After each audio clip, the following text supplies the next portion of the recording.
예, 잠언 24장도 우리가 잘 아는 말씀 한 몇 개가 이제 이렇게 나오고 있습니다.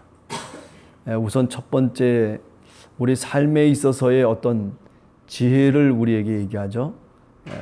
24장 1절에 보면 너는 악인의 형통을 부러워하지 말라. 뭐 잠언에서 종종 나오는 지혜의 말씀이 아닌가 생각을 해요. 하나님이 분명히 종말에 심판하실 것이기 때문에 그렇다라고 하는 거죠. 자, 그럼에도 불구하고 부러워하죠. 예수 그리스도를 믿지 않는 사람이 잘 된단 말이죠. 더 번성하고 존경받는 사람이 되기도 하고. 예. 그러나 우리 판단의 기준은 하나님을 믿는 믿음이라고 하는 것이 기준이 돼야 됩니다. 잘 된다. 그래서 저 사람 복받은 사람이다. 하나님이 사랑하신다. 라고 하는 식으로 이렇게 들어가지 말라는 거죠. 하나님의 말씀대로, 주님이 말씀하신 그 말씀대로 오늘 또 실천하면서 오늘 또 성령의 능력을 따라서 살아가고 있는 사람이냐라고 하는 것, 그것이 우리의 기준이 되면 우리가 정말 부러워할 거는 뭐예요? 저 사람 정말 하나님의 말씀대로 살아간다. 저 사람 참 기도의 사람이다. 저 사람은 정말 예수 그리스도의 마음을 갖고 살아가려고 애를 쓰는 사람이다. 나도 저 사람처럼 됐으면 좋겠다라고 하는 그런 거는 부러워할 수 있겠죠. 정말 예수 그리스도도 잘 믿고 그리고 모든 것들이 다 하나님의 은혜 가운데 세상 속에서도 정말 하나님의 백성으로 살아간다면 그런 것을 부러워해야 된다라고 하는 거죠. 2절에 보면 악인은 어떤 사람이 악인이냐 하면 마음속에 선한 마음보다는 포악한 마음을 갖는다. 어떤 사람이 잘못할 수도 있어요. 그런데도 불구하고 그것에 대해서 용서치 않는다라고 하는 거죠. 사람은요, 살아가면서 좀 남의 잘못도 덮어줄 줄 알고 남의 허물도 좀 덮어줄 줄 알고 그리고 용서할 줄 알아야 돼요.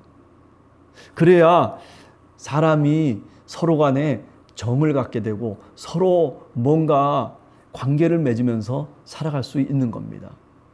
뭐 이해타산 갖고서 뭐 꼭 마치 무슨 계약서 쓴 것처럼 그렇게 저 사람이 저렇게 안 하면 이렇게 되고 저렇게 안 하면 이렇게 된다. 나는 이렇게 그렇게 할 수밖에 없다라고 하는 그런 어떤 당연한 논리를 갖고서 우리가 사람과 사람이 서로 대하는 것은 이것은 신앙의 모습은 아니죠. 특히 교회 속에서는 뭐 말할 필요가 없는 거죠.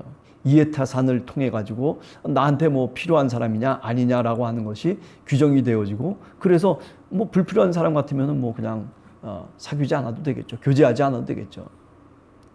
그러나 신앙의 사람이라고 하는 것은 그런 것이 아니고, 그죠? 너그러운 마음을 갖고 살아가는. 그래서 우리가 에스겔서 36장, 37장 뭐 이런 쪽을 이렇게 쭉 읽다 보면은 우리가 깨닫는 게 뭡니까? 하나님의 영이 오시면, 성령이 오시면 우리의 그 단단한 돌 같은 마음이 어떻게 바뀌어요? 부드러운 마음으로 바뀐다는 거예요. 온유한 마음으로 바뀐다는 거예요. 성령 충만한 게 뭐냐? 뭐예요? 바로 온유한 마음을 갖는 것이 성령 충만한 겁니다.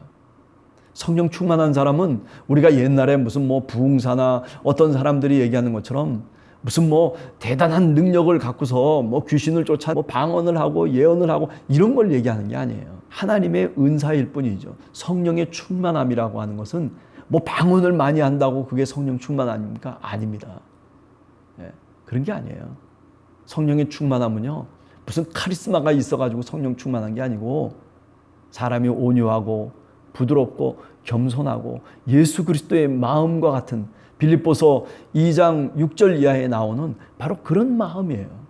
자기를 비울 줄 아는 마음. 자기 것만 챙겨놓고 내가 손해보면 절대로 안 되는 그런 스타일의 사람이 아니라 내가 비어 있어도 남의 것을 채워줄 줄 아는 그런 사람들이 어떤 사람들이냐? 바로 반석 위에 집을 세우는 사람들입니다. 우리 신앙인이라고 하는 것은 바로 그런 모습과 그런 인격으로 살아가기 때문에 행복한 거예요. 그게요, 불행한 게 아니에요. 그게 행복한 거예요. 그잖아요. 기분이 나쁘고 나에게 좀 손해를 끼쳤었는데 그런데 그거를 참지 못하고 악담을 품어대는 거예요. 너 뭐 어떻게 될 거다 이 나쁜 놈아 뭐 어쩌고 저쩌고 하면서 그러면서 입술로 악담을 쏟아내는 사람들이 있거든요.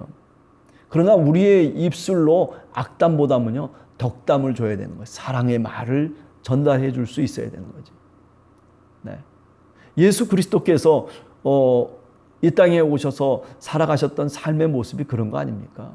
예수 그리스도의 그 삶을 이해하지 못하는 그런 제자들을 이끌고 어떻게 했어요? 가르치고 덕을 쌓으면서 사랑하고 은혜를 베풀면서 그러면서 그들을 이끌어 갔잖아요. 하나님의 뜻을 생각하고 그리고 사랑하는 마음으로 이웃을 바라다보고 협력해서 우리의 삶을 선으로 이끈다라고 하는 그런 믿음을 갖고 있기 때문에 그런 겁니다. 그저 사도 바울도 마찬가지였어요. 선교의 삶 속에서 얼마나 핍박과 곤고함 속에서 살아갑니까? 도적의 위험과 죽음의 위험과 뭐 별의별 어려운 일들을 겪으면서 사실은 지나가잖아요. 그런데도 불구하고 어떻습니까? 그런데도 불구하고 사도 바울이 그런데도 그것을 족한 줄 알았다는 거예요. 자족의 마음. 이 자족이라고 하는 게 무슨 뭐 물질적인 것을 의미하는 게 아닙니다. 그런 어려움과 그런 위험도 족하다고 생각하는 거예요. 하나님이 선하게 내 삶을 이끌어 주실 것이라고 하는 그런 믿음 속에서 그것을 받아들이는 것을 의미하는 거죠. 성령의 사람은 그렇기 때문에 입술로 말하는 그 말조차도 달라질 수밖에 없다라고 하는 거죠. 그래야 반석 위에 집을 세우는 거죠. 그게 3절과 4절에 나오는 얘기죠. 집은 지혜로 말미암아 건축된다. 제가 잠언을 얘기하면서 항상 이 지혜는 믿음으로 바꿀 수 있다라고 그랬잖아요. 그죠? 신학적으로 보더라도 이 지혜라고 하는 것은 하나님을 경외하는 것이고 하나님을 경외한다라고 하는 것은 그저 우리가 도덕적인 얘기를 하려고 하는 것이 아니라 하나님을 믿는다는 거죠. 하나님을 믿는다는 것은 뭘 의미해요? 하나님의 말씀대로 순종하며 살아가는 것을 의미하는 거죠. 자, 그 다음에 두 번째 생각할 수 있는 것이 너는 6절에 보면 전략을 가지고 싸워라. 승리라고 하는 것은 지략으로 인해서 우리에게 주어지는 것이다. 전략을 세우라라고 하는 거죠. 신앙의 삶을 살면서 그냥 무작정 살지 말고 믿습니다 하면서 믿고 사는 것도 참 의미가 있는 얘기지만은 그러나 그 믿음 속에 전략을 세우라는 거예요. 내가 이제 1년 동안 또는 내가 6개월 동안 어떻게 신앙생활할 건가? 내가 만약에 전도한다면, 내가 기도한다면 그렇다면 나는 어떻게 기도할 것인가? 나름대로의 목적과 계획을 세우라는 거죠. 하나님의 말씀대로 실천할 수 있는 방법이 뭘까? 그래서 일주일 동안 내가 이렇게 일기도 한번 써봐야 되겠다. 그래서 영성 일기도 써보고 또는 신앙의 어떤 실천 사항들도 한번 내가 노트에다 써본다든지 요새는 핸드폰이 잘 발달되어 있으니까 핸드폰에다가 내가 오늘 실천한 것을 한번 정리를 해본다든지 그죠? 또는 내가 실천할 것들을 내가 나름대로 항목을 정해가지고 그래서 한 달 동안 나는 이런 것을 한번 실천해 보겠다. 제가 이제 대학생 때 경험을 얘기하면 내비게이터에서 이제 맨투맨이라고 하는 그런 그 훈련이 있는데 프로그램이 있거든요. 그러면 거기서는 어떻게 하냐면 옛날에는 뭐 핸드폰이 있습니까? 뭐가 있습니까? 아무것도 없잖아요. 그러니까 노트에다가 기도하는 방법, 기도 제목, 어떻게 내가 돈을 사용했냐, 또는 내가 어떤 사람을 만났냐라고 하는 것을 다 기록하는 거예요. 맨 마지막에 기도 제목. 그래서 무엇을 위해서 기도했는지. 그런 기도들을 쭉 적고, 뭐 그러면서 훈련하는 거죠. 그러니까 한 달, 한 6개월 정도 훈련하면요, 놀라운 일들이 벌어져요. 어떤 일들이 벌어지냐면, 내가 지금 이렇게 살고 있구나. 그런데 하나님이 이렇게 은혜를 주시고 하나님이 그렇구나. 기도를 하면 이렇게 응답을 해 주시는 거구나. 그래서 그것이 1년 정도 하면 우리 마음속에 믿음이 생겨요. 내가 기도하면 이런 기도를 하면 이런 건 금방 들어주시는데 이런 기도를 하면 그래도 한 6개월은 넘겨야 되는구나. 1년을 채워야 되는구나. 그런데 놀라운 것은 뭐냐면 80%, 90% 하나님이 응답 안 해주시는 기도가 거의 없어요. 그리고 또 한 가지 우리가 또 놀랍게 발견하는 것은 뭐냐면 기도 안 해도 돼야 될 수 있는 것들을 기도하고 있다는 거죠. 근심하지 말아야 될 것을 근심하고 있다는 거예요.